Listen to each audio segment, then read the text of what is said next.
أعوذ بالله من الشيطان الرجيم. بسم الله الرحمن الرحيم.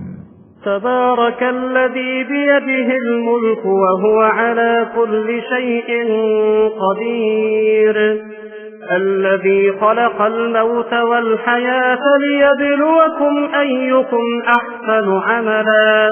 وهو العزيز الغفور، الذي خلق 7 سماوات طباقا ما ترى في خلق الرحمن من تفاوت، فارجع البصر هل ترى من فطور، ثم ارجع البصر كرتين ينقلب إليك البصر خاسئا وهو حسير، ولقد زينا السماء الدنيا بمصابيح وجعلناها رجوما للشياطين، وأعتدنا لهم عذاب السعير،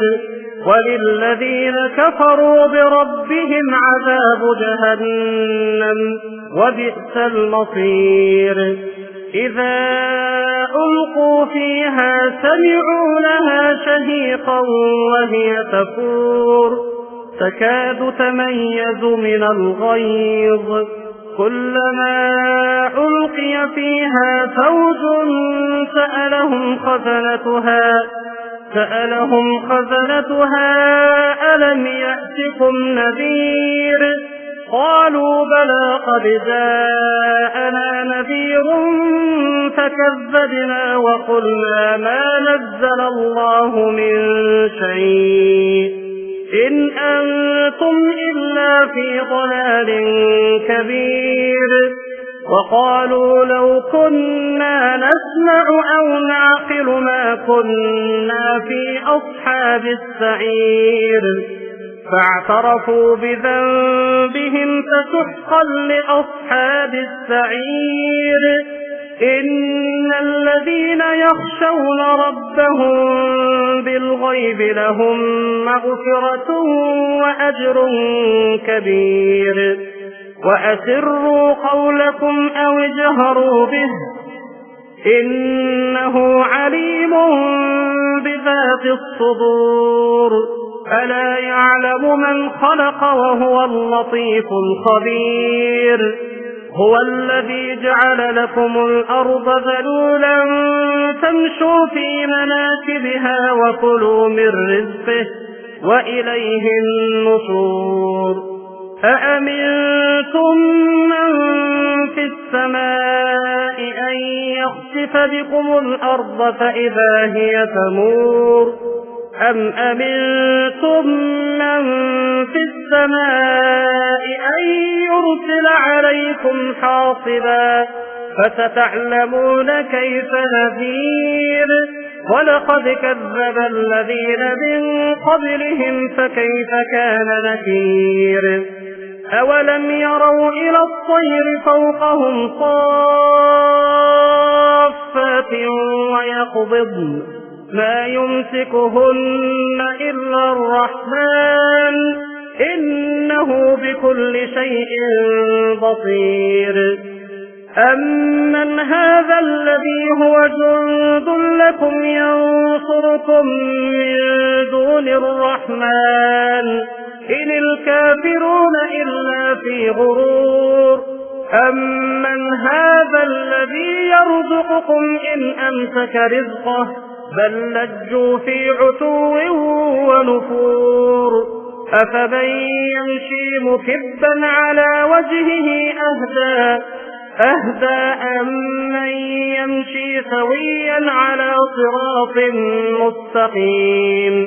قل هو الذي أنشأكم وجعل لكم السمع والأبصار والأفئدة قليلا ما تشكرون. قل هو الذي ذرأكم في الأرض وإليه تحشرون. ويقولون متى هذا الوعد إن كنتم صادقين. قل إنما العلم عند الله وإنما أنا نذير مبين. فلما رأوه زلفة سيئت وجوه الذين كفروا وقيل هذا الذي كنتم به تدعون. قل أرأيتم إن أهلكني الله ومن معي أو رحمنا فمن يجير الكافرين من عذاب أليم. قل هو الرحمن آمنا به وعليه توكلنا فستعلمون من هو في ضلال مبين. قل أرأيتم إن أصبح ماؤكم غورا فمن يأتيكم بماء معين. بسم الله الرحمن الرحيم. نون والقلم وما يسطرون.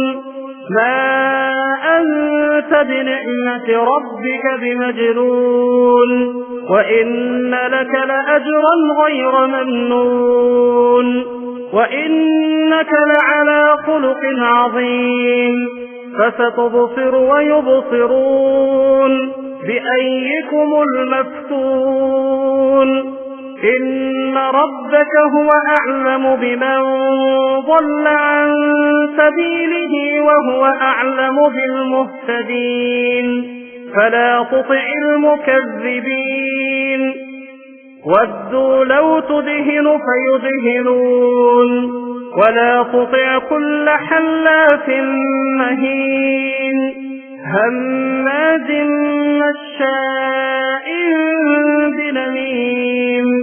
مناع للخير معتد أثيم عتل بعد ذلك زنيم أن كان ذا مال وبنين إذا تتلى عليه آياتنا قال أساطير الأولين سنسمه على الخرطوم إنا بلوناهم كما بلونا أصحاب الجنة إذ أقسموا ليصرمنها مصبحين ولا يستثنون فطاف عليها طائف من ربك وهم نائمون فأصبحت كالصريم فتنادوا مصبحين أن اغدوا على حرثكم إن كنتم صارمين فانطلقوا وهم يتخافتون ألا يدخلنها اليوم عليكم مسكين وغدوا على حرد قادرين فلما رأوها قالوا إنا لضالون بل نحن محرومون قال أوسطهم ألم أقل لكم لولا تسبحون قالوا سبحان ربنا إنا كنا ظالمين فأقبل بعضهم على بعض يتلاومون قالوا يا ويلنا إنا كنا طاغين عسى ربنا أن يبدلنا خيرا منها إنا إلى ربنا راغبون كذلك العذاب ولعذاب الآخرة أكبر لو كانوا يعلمون إن للمتقين عند ربهم جنات النعيم أفنجعل المسلمين كالمجرمين ما لكم كيف تحكمون أم لكم كتاب فيه تدرسون إن لكم فيه لما تخيرون أم لكم أيمان علينا بالغة إلى يوم القيامة إن لكم لما تحكمون سلهم أيهم بذلك زعيم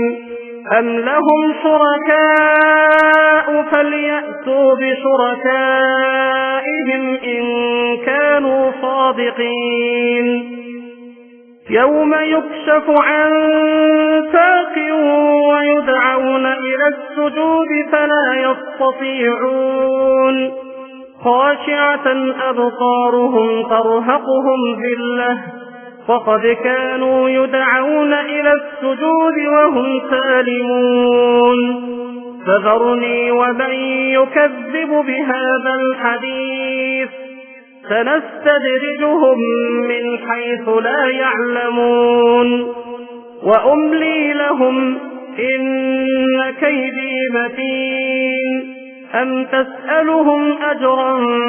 فهم من مغرم مثقلون أم عندهم الغيب فهم يكتبون فاصبر لحكم ربك ولا تكن كصاحب الحوت إذ نادى وهو مكذوم لولا أن تداركه نعمة من ربه لنبذ بالعراء وهو مذموم فاجتباه ربه فجعله من الصالحين وإن يكاد الذين كفروا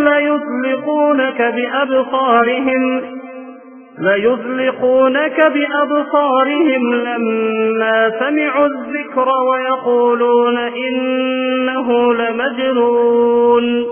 وما هو إلا ذكر للعالمين بسم الله الرحمن الرحيم الحاقة ما الحاقة وما أدراك ما الحاقة كذبت ثمود وعاد بالقارعة فأما ثمود فأهلكوا بالطاغية وأما عاد فأهلكوا بريح صرصر عاتية سخرها عليهم 7 ليال و8 أيام حسوما فترى القوم فيها صرعا كأنهم أعجاز نخل خاوية فهل ترى لهم من باقية وجاء فرعون ومن قبله والمؤتفكات بالخاطئة فعصوا رسول ربهم فأخذهم أخذة رابية إنا لما طغى الماء حملناكم في الجارية لنجعلها لكم تذكرة وتعيها أذن واعية فإذا نفخ في الصور نفخة واحدة وحملت الأرض والجبال فدكتا دكة واحدة فيومئذ وقعت الواقعة وانشقت السماء فهي يومئذ واهية والملك على أرجائها ويحمل عرش ربك فوقهم يومئذ 8 يومئذ تعرضون لا تخفى منكم خافية فأما من أوتي كتابه بيمينه فيقول هاؤم اقرءوا كتابيه إني ظننت أني ملاق حسابيه فهو في عيشة راضية في جنة عالية قطوفها دانية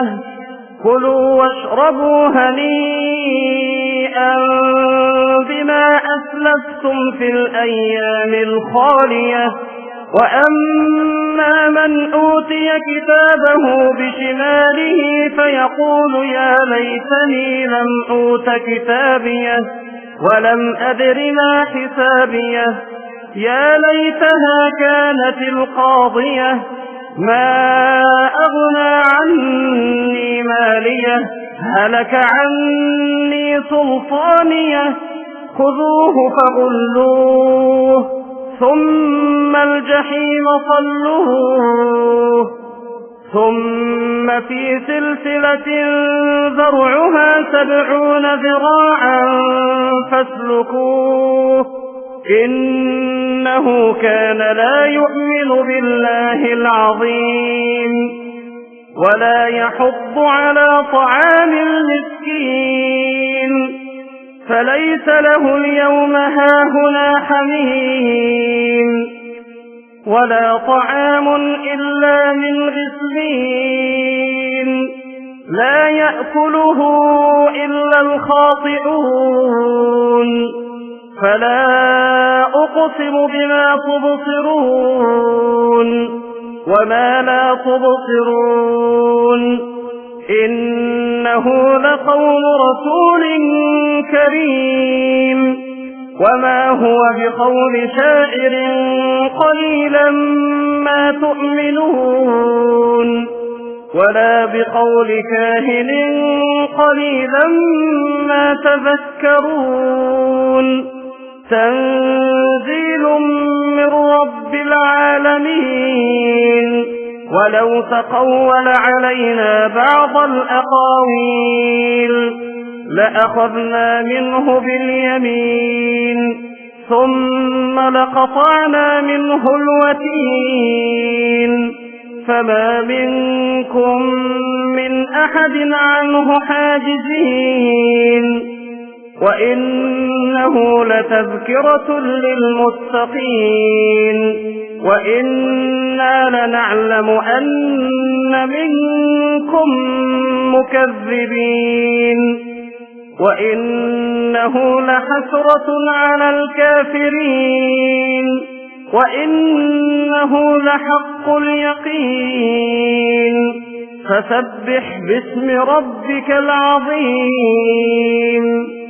بسم الله الرحمن الرحيم سأل سائل بعذاب واقع للكافرين ليس له دافع من الله ذي المعارج تعرج الملائكة والروح إليه في يوم كان مقداره 50,000 سنة فاصبر صبرا جميلا إنهم يرونه بعيدا ونراه قريبا يوم تكون السماء كالمهل وتكون الجبال كالعهن ولا يسأل حميم حميما يبصرونهم يود المجرم لو يفتدي من عذاب يومئذ ببنيه وصاحبته وأخيه وفصيلته التي تؤويه ومن في الأرض جميعا ثم ينجيه كلا إنها لظى نزاعة للشوى تدعو من أدبر وتولى وجمع فأوعى إن الإنسان خلق هلوعا إذا مسه الشر جزوعا وإذا مسه الخير منوعا إلا المصلين الذين هم على صلاتهم دائمون والذين في أموالهم حق معلوم للسائل والمحروم والذين يصدقون بيوم الدين والذين هم من عذاب ربهم مشفقون إن عذاب ربهم غير مأمون والذين هم لفروجهم حافظون إلا على أزواجهم أو ما ملكت أيمانهم فإنهم غير ملومين فمن ابتغى وراء ذلك فأولئك هم العادون والذين هم لأماناتهم وعهدهم راعون والذين هم بشهاداتهم قائمون والذين هم على صلاتهم يحافظون أولئك في جنات مكرمون فما للذين كفروا قبلك مهطعين عن اليمين وعن الشمال عزين أيطمع كل امرئ منهم أن يدخل جنة نعيم كلا إنا خلقناهم مما يعلمون فلا أقسم برب المشارق والمغارب إنا لقادرون على أن نبدل خيرا منهم وما نحن بمسبوقين فذرهم يخوضوا ويلعبوا حتى يلاقوا يومهم الذي يوعدون يوم يخرجون من الأجداث سراعا كأنهم إلى نصب يوفضون خاشعة أبصارهم ترهقهم ذلة ذلك اليوم الذي كانوا يوعدون بسم الله الرحمن الرحيم إنا أرسلنا نوحا إلى قومه أن أنذر قومك من قبل أن يأتيهم عذاب أليم قال يا قوم إني لكم نذير مبين أن اعبدوا الله واتقوه وأطيعون يغفر لكم من ذنوبكم ويؤخركم إلى أجل مسمى إن أجل الله إذا جاء لا يؤخر لو كنتم تعلمون قال رب إني دعوت قومي ليلا ونهارا فلم يزدهم دعائي إلا فرارا وإني كلما دعوتهم لتغفر لهم جعلوا أصابعهم في آذانهم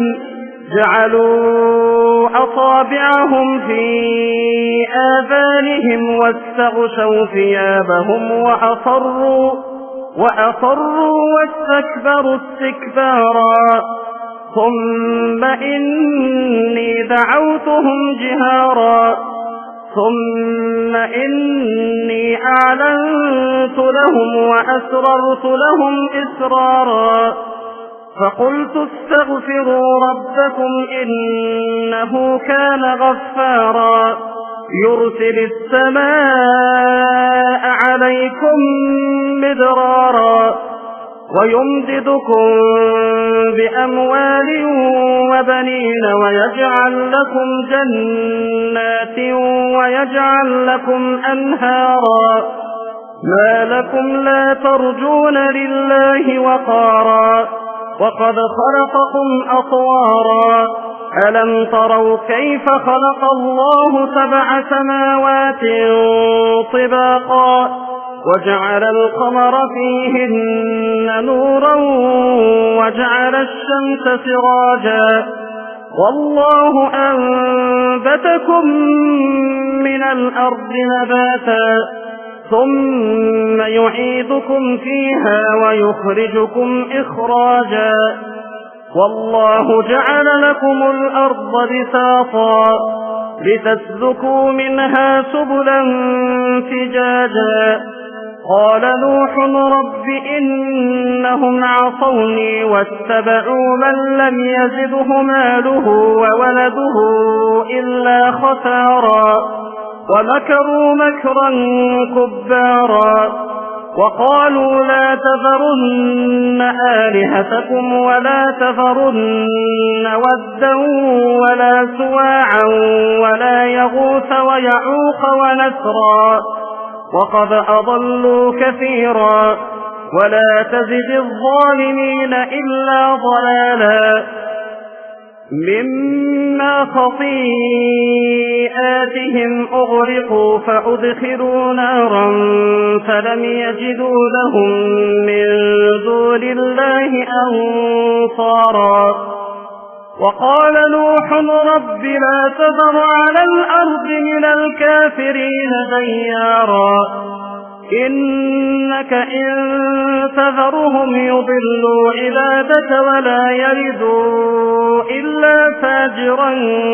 كفارا رب اغفر لي ولوالدي ولمن دخل بيتي مؤمنا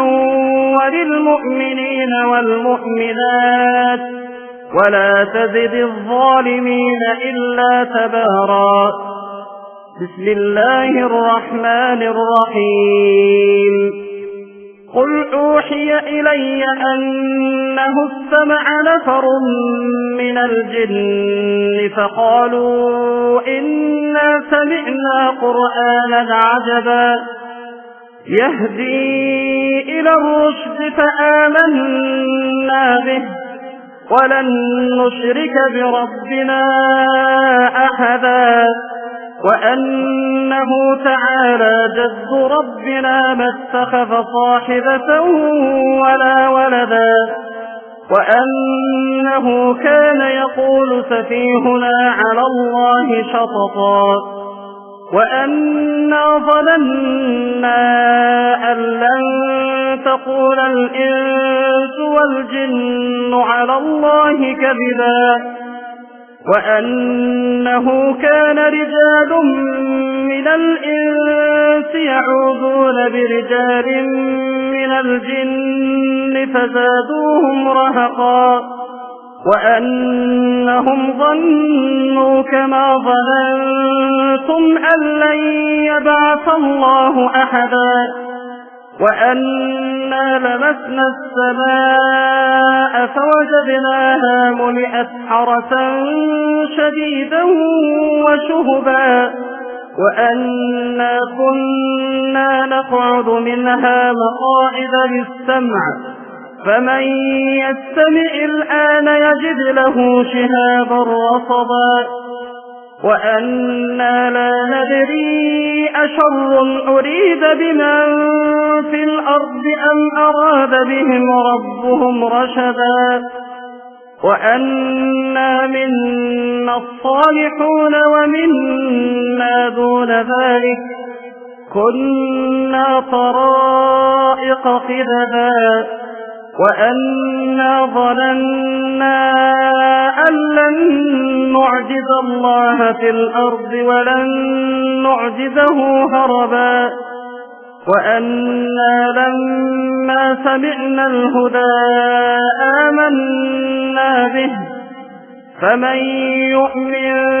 بربه فلا يخاف بخسا ولا رهقا وأنا منا المسلمون ومنا القاسطون فمن أسلم فأولئك تحروا رشدا وأما القاسطون فكانوا لجهنم حطبا وأن لو استقاموا على الطريقة لأسقيناهم ماء غدقا لنفتنهم فيه ومن يعرض عن ذكر ربه يسلكه عذابا صعدا وأن المساجد لله فلا تدعوا مع الله أحدا وأنه لما قام عبد الله يدعوه كادوا يكونون عليه لبدا قل إنما أدعو ربي ولا أشرك به أحدا قل إني لا أملك لكم ضرا ولا رشدا قل إني لن يجيرني من الله أحد ولن أجد من دونه ملتحدا إلا بلاغا من الله ورسالاته ومن يعص الله ورسوله فإن له نار جهنم خالدين فيها أبدا حتى إذا رأوا ما يوعدون فسيعلمون من أضعف ناصرا وأقل عددا قل إن أدري أقريب ما توعدون أم يجعل له ربي أمدا عالم الغيب فلا يظهر على غيبه أحدا إلا من ارتضى من رسول فإنه يسلك من بين يديه ومن خلفه رصدا ليعلم أن قد أبلغوا رسالات ربهم وأحاط بما لديهم وأحصى كل شيء عددا بسم الله الرحمن الرحيم يا أيها المزمل قم الليل إلا قليلا نصفه أو انقص منه قليلا أو زد عليه ورتل القرآن ترتيلا إنا سنلقي عليك قولا ثقيلا إن ناشئة الليل هي أشد وطئا وأقوم قيلا إن لك في النهار سبحا طويلا واذكر اسم ربك وتبتل إليه تبتيلا رب المشرق والمغرب لا إله إلا هو فاتخذه وكيلا واصبر على ما يقولون واهجرهم هجرا جميلا وذرني والمكذبين أولي النعمة ومهلهم قليلا إن لدينا أنكالا وجحيما وطعاما ذا غصة وعذابا أليما يوم ترجف الأرض والجبال وكانت الجبال كثيبا مهيلا إنا أرسلنا إليكم رسولا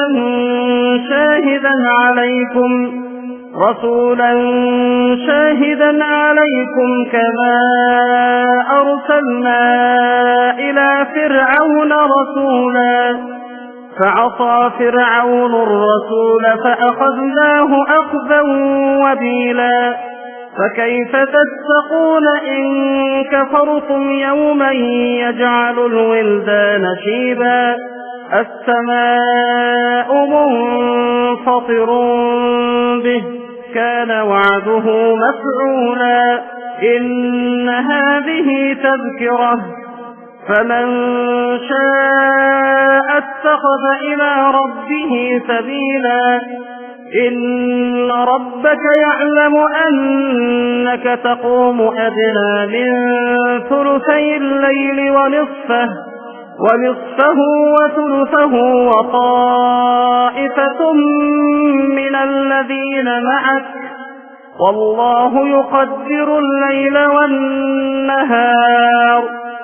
علم أن لن تحصوه فتاب عليكم فاقرؤوا ما تيسر من القرآن علم أن سيكون منكم مرضى وآخرون يضربون في الأرض يبتغون من فضل الله وآخرون يقاتلون في سبيل الله فاقرؤوا ما تيسر منه وأقيموا الصلاة وآتوا الزكاة وأقرضوا الله قرضا حسنا وما تقدموا لأنفسكم من خير تجدوه عند الله هو خيرا وأعظم أجرا واستغفروا الله إن الله غفور رحيم بسم الله الرحمن الرحيم يا أيها المدثر قم فأنذر وربك فكبر وثيابك فطهر والرجز فاهجر ولا تمنن تستكثر ولربك فاصبر فإذا نقر في الناقور فذلك يومئذ يوم عسير على الكافرين غير يسير ذرني ومن خلقت وحيدا وجعلت له مالا ممدودا وبنين شهودا ومهدت له تمهيدا ثم يطمع أن أزيد كلا إنه كان لآياتنا عنيدا سأرهقه صعودا إنه فكر وقدر فقتل كيف قدر ثم قتل كيف قدر ثم نظر ثم عبس وبسر ثم أدبر واستكبر فقال إن هذا إلا سحر يؤثر إن هذا إلا قول البشر سأصليه سقر وما أدراك ما سقر لا تبقي ولا تذر لواحة للبشر عليها 19 وما جعلنا أصحاب النار إلا ملائكة وما جعلنا عدتهم إلا فتنة للذين كفروا ليستيقن الذين أوتوا الكتاب ويزداد الذين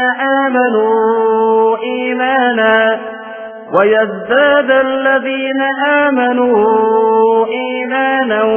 ولا يرتاب الذين أوتوا الكتاب والمؤمنون وليقول الذين في قلوبهم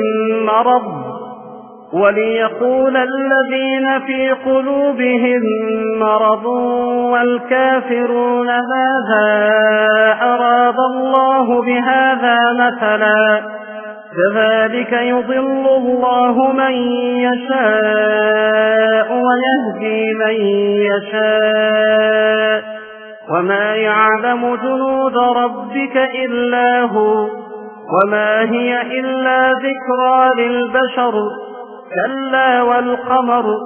والليل إذ أدبر والصبح إذا أسفر إنها لإحدى الكبر نذيرا للبشر لمن شاء منكم أن يتقدم أو يتأخر كل نفس بما كسبت رهينة إلا أصحاب اليمين في جنات يتساءلون عن المجرمين ما سلككم في سقر قالوا لم نك من المصلين ولم نك نطعم المسكين وكنا نخوض مع الخائضين وكنا نكذب بيوم الدين حتى أتانا اليقين فما تنفعهم شفاعة الشافعين فما لهم عن التذكرة معرضين كأنهم حمر مستنفرة فرت من قسورة بل يريد كل امرئ منهم أن يؤتى صحفا منشرة كلا بل لا يخافون الآخرة كلا إنه تذكرة فمن شاء ذكره وما يذكرون إلا أن يشاء الله هو أهل التقوى وأهل المغفرة بسم الله الرحمن الرحيم لا أقسم بيوم القيامة ولا أقسم بالنفس اللوامة أيحسب الإنسان أن لن نجمع عظامه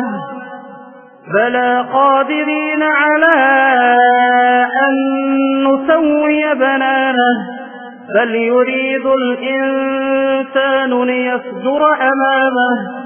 يسأل أيان يوم القيامة فإذا برق البصر وخسف القمر وجمع الشمس والقمر يقول الإنسان يومئذ أين المفر كلا لا وزر إلى ربك يومئذ المستقر ينبأ الإنسان يومئذ بما قدم وأخر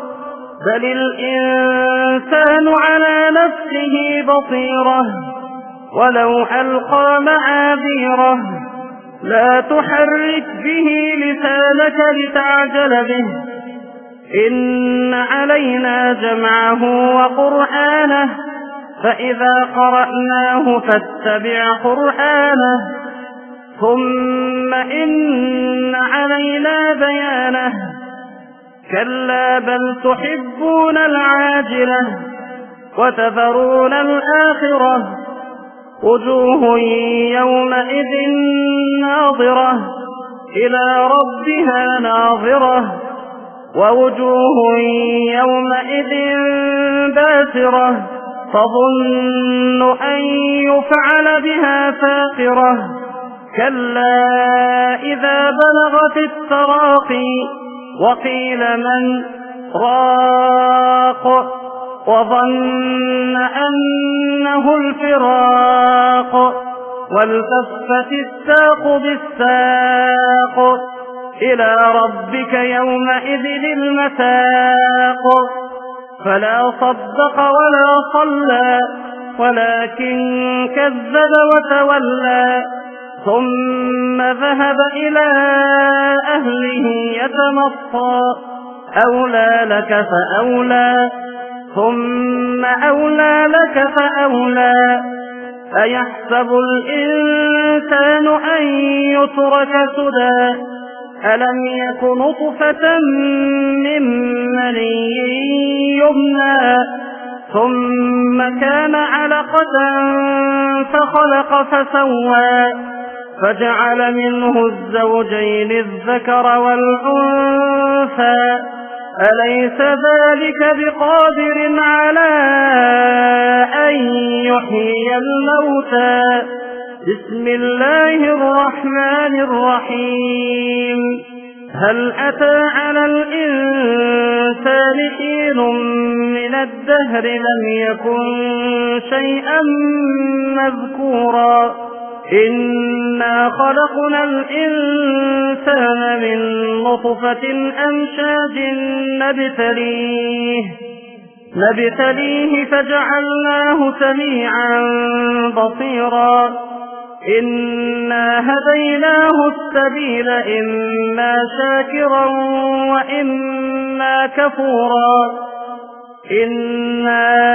أعتدنا للكافرين سلاسل وأغلالا وسعيرا إن الأبرار يشربون من كأس كان مزاجها كافورا عينا يشرب بها عباد الله يفجرونها تفجيرا يوفون بالنذر ويخافون يوما كان شره مستطيرا ويطعمون الطعام على حبه مسكينا ويتيما وأسيرا إنما نطعمكم لوجه الله لا نريد منكم جزاء ولا شكورا إنا نخاف من ربنا يوما عبوسا قمطريرا فوقاهم الله شر ذلك اليوم ولقاهم نضرة وسرورا وجزاهم بما صبروا جنة وحريرا متكئين فيها على الأرائك لا يرون فيها شمسا ولا زمهريرا ودانية عليهم ظلالها وذللت قطوفها تذليلا ويطاف عليهم بآنية من فضة وأكواب كانت قوارير من فضة قدروها تقديرا ويسقون فيها كأسا كان مزاجها زنجبيلا عينا فيها تسمى سلسبيلا ويطوف عليهم ولدان مخلدون إذا رأيتهم حسبتهم لؤلؤا منثورا وإذا رأيت ثم رأيت نعيما وملكا كبيرا عاليهم ثياب سندس خضر واستبرق وحلوا أساور من فضة وسقاهم ربهم شرابا طهورا إن هذا كان لكم جزاء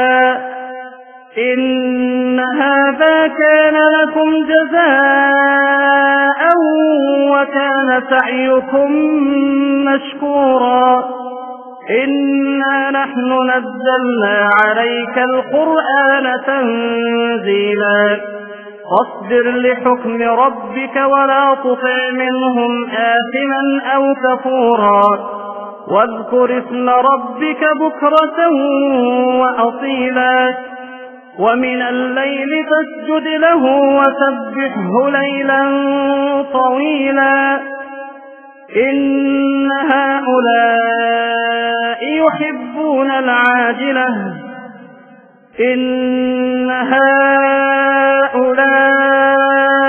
يحبون العاجلة ويذرون وراءهم يوما ثقيلا نحن خلقناهم وشددنا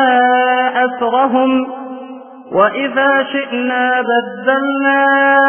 أمثالهم تبديلا إن هذه تذكرة فمن شاء اتخذ إلى ربه سبيلا وما تشاءون إلا أن يشاء الله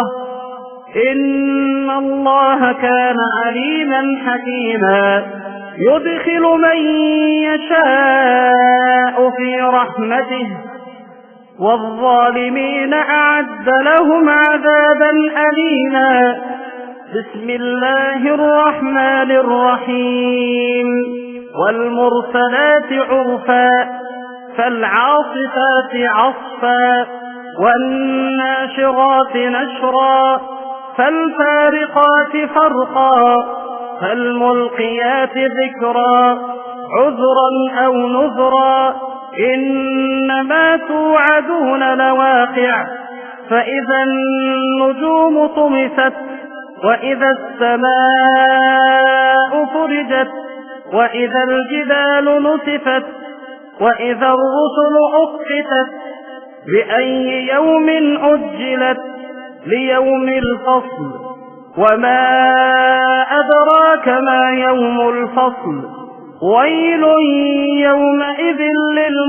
للمكذبين ألم نهلك الأولين ثم نتبعهم الآخرين كذلك نفعل بالمجرمين ويل يومئذ للمكذبين ألم نخلقكم من ماء مهين فجعلناه في قرار مكين إلى قدر معلوم